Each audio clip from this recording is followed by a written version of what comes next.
Alexandre Yvenet, donc exploitant à Les Attaques près de Calais dans la région des Watringues. On cultive sur 400 hectares dont 110 hectares de plantes pommes de terre avec 6 collecteurs différents et 19 variétés différentes. Je me suis intéressé à ces outils numériques suite à une perte de culture en 2012, due à une sécheresse dans un premier temps, suivie d'une période de pluie excessive. Sur une parcelle éloignée, il était tombé un orage où j'aurais pu arracher mes pommes de terre. J'ai perdu 20 hectares cette année-là. Donc, suite à cette rencontre de personnes qui fondaient sa start-up sur les pluviomètres connectés, les stations météo, on est parti là-dessus. Donc, c'était vraiment mon premier outil numérique. Sur l'exploitation, on a 6 stations météo réparties à différents endroits parce que la pluviométrie est différente sur ces zones. La station météo est composée de 2 parties, la partie supérieure où il y a le pluviomètre et la partie inférieure où se situe le thermomètre et l'hygromètre. Les stations météo sont connectées entre elles et on a toutes les informations régionales au niveau température, hygrométrie et pluviométrie. Les résultats enregistrés permettent de nourrir les OAD, aussi bien Mileos pour les pommes de terre que Xarvio pour les céréales et autres OAD. Les tensiomètres servent à mesurer l'humidité, la température du sol. Ils sont disposés dans la parcelle en 2 groupes à des profondeurs différentes. Ces outils servent en vue de l'irrigation sur la parcelle. Je fais de la cartographie des sols dans le but d'apporter la bonne dose d'engrais où il faut, quand il faut. Et vu qu'on a des sols ici sur la région très hétérogènes, on va passer du sable à l'argile dans la même parcelle à quelques mètres de différence. Cet appareil, c'est un capteur de biomasse et d'indices azotés. Donc aujourd'hui, il est utilisé en céréales pour les apports d'azote et je voudrais le mettre en pratique pour la culture de la pomme de terre pour les fongicides.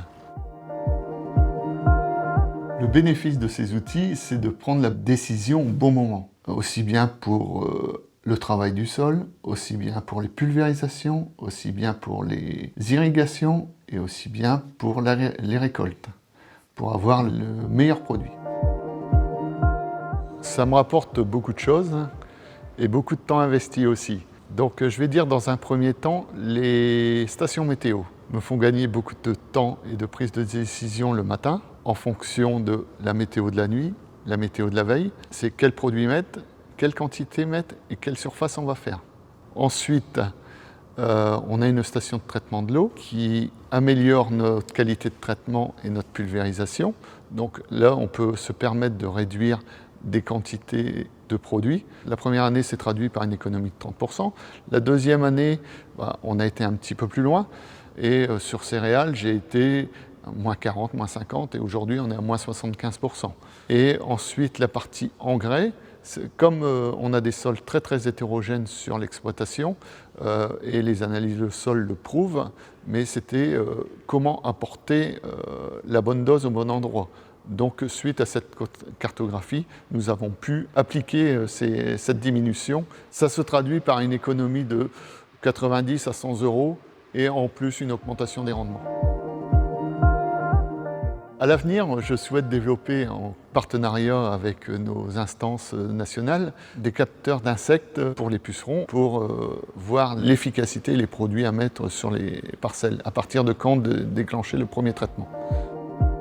Les drones, c'est toujours pour nous faire économiser le temps et que ce soit notre œil d'agriculteur qui soit sur la parcelle, mais en permanence. À l'avenir, le drone sera mon œil et aussi mon technicien sur la parcelle. Alexandre est quand même un féru de nouvelles technologies, hein. T'aimes bien les innovations, t'aimes bien aussi les outils numériques.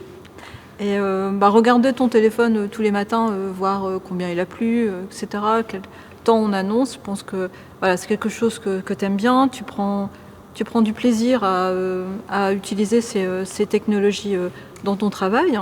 Et je pense que ça donne un piment, je pense, à ton job et c'est aussi la possibilité pour toi de montrer ce que tu fais en innovation, de le transmettre, d'en être fier et puis aussi de pouvoir intéresser nos enfants à ces nouvelles technologies qu'on utilise.